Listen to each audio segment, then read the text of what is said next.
అందరికీ నమస్తే ఫ్రెండ్స్. శ్రీకృష్ణుడు ఏలిన రాజ్యం ద్వారక వెళ్ళాలని నేను చాలా ఇయర్స్ నుండి ప్లాన్ చేస్తున్నా కూడా వర్కౌట్ కాలేదు. ఒకరోజు KPHBలో కొండ మీద ఉన్న శ్రీ వేణుగోపాల స్వామి టెంపుల్ వెళ్ళి ఒక షార్ట్ వీడియో చేసి ఇన్స్టాలో అప్లోడ్ చేశా. అది చాలా వైరల్ అయింది. దాదాపు 30 లక్షల వ్యూవర్షిప్ తో పాటు 181,000 లైక్స్ వచ్చాయి. ఆ టైంలో మళ్ళీ ద్వారక గురించి ఆలోచిస్తుంటే అన్ఎక్స్పెక్టెడ్ గా ద్వారక ట్రిప్ అనేది ఫిక్స్ అయిపోయింది. కొన్ని జరిగేవి చూస్తుంటే మనం అనుకుంటే సరిపోదు, ఆ దేవుడి ఆజ్ఞ కూడా ఉండాలేమో అనిపిస్తుంది. సో ఇప్పుడు నేను మాదాపూర్ దగ్గర నుండి స్టార్ట్ అయ్యి కాచిగూడ రైల్వే స్టేషన్కి వెళ్తున్నాను. సో ఈ రైల్వే స్టేషన్ అనేది నేను చూడడం ఫస్ట్ టైం. సో నాకు ఇదంతా కూడా ఒక అసెంబ్లీ స్ట్రక్చర్ లాగా అనిపించింది. రైల్వే స్టేషన్ అనేది చాలా బ్యూటిఫుల్ గా ఉంది నైట్ టైంలో. ఇప్పుడు నేను వెళ్తున్న ట్రైన్ వచ్చేసి మదురై టు ఓకా. కాచిగూడ నుండి ద్వారక దాదాపు 1600 కిలోమీటర్లు ఉంటుంది. ఈ ట్రైన్ వారానికి ఒక్కటి మాత్రమే ఉంటుంది. కాచిగూడ నుండి శుక్రవారం నైట్ 11:30కి స్టార్ట్ అయ్యి ఆదివారం మార్నింగ్ అవర్స్ 12 o'clock లోపు మనల్ని ద్వారకా తీసుకెళ్తుంది. యాక్చువల్గా నేను రైల్వే స్టేషన్కి ఒక 1 hour ముందే వచ్చేసాను. ఎందుకంటే ట్రైన్ వచ్చే ముందే హడావిడిగా ఎందుకని చెప్పేసి త్వరగా వచ్చాను. సో ఆల్మోస్ట్ అందరు ఇప్పుడు ఓకా ట్రైన్ కోసమే ఎదురు చూస్తున్నారు. బట్ రావడానికి ఇంకొక 1/2 hour టైం అని చెప్పేసి అనేసరికి అటు ఇటు తిరుగుతుంటే సడన్ గా ట్రైన్ వచ్చింది. యాక్చువల్గా నేను నా ఫ్రెండ్ ఇద్దరం వెళ్తున్నాం. మేము 2 weeks ముందే రావడానికి పోవడానికి స్లీపర్స్లో బుక్ చేసుకున్నాం టికెట్లు అనేవి. సో ఎందుకనంటే 36 hours కాబట్టి నార్మల్ రిజర్వేషన్ సీట్లలో మనం అంత జర్నీ చేయలేం కాబట్టి అలా బుక్ చేసుకున్నాం. అండ్ అందులోనూ ఇండివిజువల్ సీట్లు మనకు విండో దగ్గర కావాలంటే ఇమీడియట్గా దొరకవు కాబట్టి ముందే ప్లాన్ చేసుకున్నాం. సో ఒక మంచి వ్యూ పాయింట్తో నాకు మార్నింగ్ అనేది మొదలైంది. నేను రికార్డ్ చేసిన బ్యూటిఫుల్ లొకేషన్స్ కొన్ని మీకు చూపించే ప్రయత్నం చేస్తున్నాను. యాక్చువల్గా అయితే వీటితో పాటు ఇంకా చాలా కూడా నేను రికార్డ్ చేశాను, కానీ టైం లైన్ ఇప్పటికే చాలా పెరిగిపోయే ఛాన్స్ ఉంది కాబట్టి కొన్ని మాత్రం మీకు ఎక్స్పోజ్ చేస్తున్నాను. సో ఇవన్నీ కూడా చాలా నాకు బాగా నచ్చి చాలా నీట్గా తీసిన వ్యూ పాయింట్స్ అన్నమాట ఇవి. యాక్చువల్గా నాకు రైల్వే టికెట్స్కి ఎంత ఖర్చు అయిందని చెప్పడం మర్చిపోయాను. నేను బుక్ చేసిన టికెట్లు స్లీపర్స్లో కాబట్టి ఒక్కరికి వచ్చేసి 820 రూపీస్ లెక్క పడింది అనమాట. కంప్లీట్గా నాకు అరౌండ్ ఒక 3000 ప్లస్ రావడానికి పోవడానికి అయిన ఖర్చు ఇది ట్రైన్ వరకు. సో అలా ఒక 30 hours జర్నీ తర్వాత ట్రైన్లో ఉన్న చాలా మంది వాళ్ళ ప్లేస్లో దిగిపోయారనమాట. సో నేను ఇంకా వెయిట్ చేస్తున్నాను ద్వారకా ఇంకెప్పుడు వస్తుందని చెప్పేసి అని వెయిట్ చేస్తూనే ఉన్నాను. ట్రైన్ ఒక దగ్గర ఆగితే నేను నా సెల్ఫీ స్టిక్ తోటి చూస్తున్నాను ఇంకేమైనా విజువల్స్ దొరుకుతాయా ఏంటి అని చెప్పేసి అని. సో నాకు విండో కూడా ఇలా దొరకడం ఒక లక్కీ అనుకుంటాను. ఎందుకనంటే మంచి వ్యూ పాయింట్లో రికార్డ్ చేయడానికి నాకు చాలా బెస్ట్ ఆప్షన్ లాగా అనిపించింది ఇది. పట్టాలని అనుకుని ఉన్న ఈ వాటరు ఎంత క్లీన్గా ఉన్నాయంటే అసలు నాకైతే చాలా సూపర్గా అనిపించాయి ఈ వాటర్ని చూసి. అండ్ నేను ఓల్డ్ కాలంలో ఒక టీవీ ఉంటుంది కదా, అలా చూపించే ప్రయత్నం చేశాను దీని నుంచి. అండ్ ఇది వచ్చేసి మనకు ద్వారకా రావడానికి జామ్నగర్ నుంచి ఉన్న హైవే అనమాట ఇది.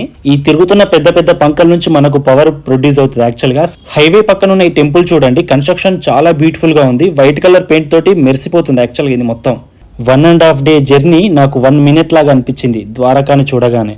ద్వారక, దీనినే దేవభూమి అని కూడా అంటారు. ద్వారక అనే పదంలోని ద్వార్ని సాంస్కృతిక భాషలో ద్వారం అంటారు. అనేక ద్వారాలున్న నగరం కనుక దీనికి ద్వారక అనే పేరు వచ్చింది. ఈ నగరానికి మరో 3 పేర్లు కూడా ఉన్నాయి: ద్వారామతి, ద్వారావతి, కుశస్థలి. ట్రైన్ లో నుంచి ఇప్పుడు ఇంకా ద్వారకలో అడుగు పెట్టబోతున్నాను. సో నేను దిగే టైంకు ఫుల్ ఎండగా ఉందన్నమాట. ఫుల్ స్వెట్ అంతా వచ్చేసి కొంచెం 1.5 day జర్నీ కదా, కొంచెం స్నానం కూడా సరిగా చేసలేను కాబట్టి నాకు చాలా అన్కంఫర్ట్ గా ఉన్నాను. అండ్ తర్వాత వచ్చేసి ఇంకా నాతో పాటు ఇక్కడ చాలా మంది దిగేశారు ద్వారకాలోనే. ఎందుకంటే ఇంకా లాస్ట్ ట్రైన్ వచ్చేసి ఓకానే అనమాట, అక్కడితోటే స్టాప్ అయిపోతుంది ట్రైన్ అనేది. సో రైల్వే స్టేషన్ లో వచ్చేసి మనం ద్వారకాలో చూడాల్సిన ప్లేసెస్ ఏంటి, అవి మెయిన్ ద్వారకా నుంచి ఎంత డిస్టెన్స్ లో ఉన్నాయి అని తెలిసేలాగా ఒక బోర్డు అనేది ఇలా ప్లాన్ చేశారు.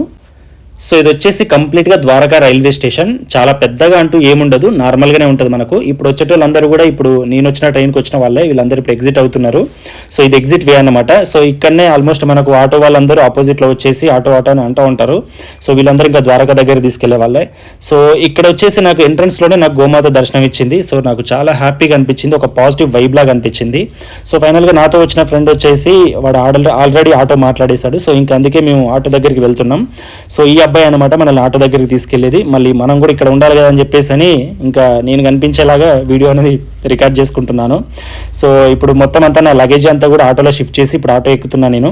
సో ఇప్పుడు మనోడు పేరు అడిగాను, మనోడు పేరు వచ్చేసి మిలన్ అని చెప్పాడు. సో ఇంకా మేము స్టార్ట్ అవుతున్నాం. మీరు షేర్ ఆటోలో వెళ్ళాలనుకుంటే 20 రూపీస్తో ద్వారకాకి వెళ్ళిపోవచ్చు. లేదు అనుకుంటే స్పెషల్గా వెళ్ళాలి అనుకుంటే ఇంకా వాళ్ళు ఆటో వాళ్ళు కొంతమంది 150, 100 అట్లా సంథింగ్ చెప్తారు. సో మేము ఒక 100 రూపీస్కి మాట్లాడేసుకొని మేము ద్వారకా దగ్గర దాకా వెళ్తున్నాం. సో ఈ స్టేషన్ దగ్గర నుంచి ద్వారకా అనేది జస్ట్ 1.5 kilometer ఉంటుంది. ఇది మేము అక్కడికి వెళ్ళిన తర్వాతనే తెలిసింది. యాక్చువల్గా నాకు ద్వారకాని చూడగానే నాకు ఒక 60s, 70s, 80s కాలం నాటి ఒక వాతావరణంలో నేను ఉన్నట్టుగా నాకు అనిపించింది. శోభన్ మేరా నామ్. శోభన్. అలా మాట్లాడుకుంటూ వస్తుండగా ద్వారకాధీశ ఆలయానికి సంబంధించిన మెయిన్ ఎంట్రన్స్ ఆర్చ్ అనేది మనకి ఇక్కడ లెఫ్ట్ సైడ్ లో కనిపిస్తుంది. ఈ ఆర్చ్ అనేది చాలా బ్యూటిఫుల్ గా ఉంది. ఇది మళ్ళీ చూపిస్తాను మీకు. ఇప్పుడు వచ్చేసి మనకు ఆటో పర్సన్ ఒక హోటల్ దగ్గర తీసుకెళ్తున్నాడు, అతనికి తెలిసింది ఏదో ఉంటే. అండ్ ఇక్కడ లెఫ్ట్ సైడ్ లో వచ్చేసి ఒక పెద్ద హోటల్ ఉంది, ఇది లగ్జరీ హోటల్. ఇలాంటి ఇంకా చాలా ఉన్నాయి ఇక్కడ ద్వారకాలో. సో మనోడు తీసుకొచ్చిన హోటల్ అనేది ఫుల్ అయిపోయి వేకెన్సీ లేదు ఉండడానికి, అందు గురించి అని చెప్పేసి అని మళ్ళీ ఇంకో దగ్గర తీసుకెళ్తున్నాడు. సో మనకి ఇప్పుడు చూస్తున్నారు కదా ఎంట్రన్స్ ఆర్చ్ అనేది కంప్లీట్ ఇలా ఉంటుంది, చాలా బ్యూటిఫుల్ గా ఉంది. పైన వేసిన పెయింటింగ్ అయితే నెక్స్ట్ లెవెల్ లా ఉందన్నమాట. ద్వారకాలో మీరు ఎక్కడికి వెళ్ళినా సరే మీకు గోమాతలు కానీ ఎద్దులు కానీ కనిపిస్తూనే ఉంటాయి. అసలు ఒక మనుషుల్లాగానే తిరుగుతూ ఉంటాయి, అటు నుంచి ఇటు ఇటు నుంచి అటు. ఎంట్రన్స్ ఆర్చ్ నుంచి ఒక 50 మీటర్స్ డిస్టెన్స్ లో ఈ టెంపుల్ ఉంది, చాలా అంటే చాలా బాగుంది. ఇది తర్వాత చూపిస్తాను మీకు. సో ఫైనల్ గా న్యూ హెరిటేజ్ అనే హోటల్ తీసుకొచ్చాడు మనోడు. ఈ హోటల్ ని ఆనుకొని ఉన్న పక్క గల్లీలో నుంచి స్ట్రైట్ గా చూస్తే ద్వారకాధీశ్ మందిర్ యొక్క గోపురంతో పాటు ఎగురుతున్న జెండా కూడా సూపర్ కనిపిస్తా ఉంది. అండ్ టెంపుల్ కి నేనున్న హోటల్ కి జస్ట్ ఒక 300 మీటర్స్ డిస్టెన్స్ మాత్రమే ఉంది. మిలన్ ఓకే, మనోడి పేరు మిలన్. సో మాకు చాలా హెల్ప్ చేశాడు, రాగానే ఈ హోటల్ చూపించాడు. అండ్ తర్వాత వచ్చేసి ఏంటంటే మనోడు ఎక్కువ డబ్బులు ఇస్తున్నా కూడా తీసుకోకుండా ఎంత కావాలో అంతే అడిగాడు అనమాట. నెంబర్ చెప్పు, ఫోన్ నెంబర్ 9016100110.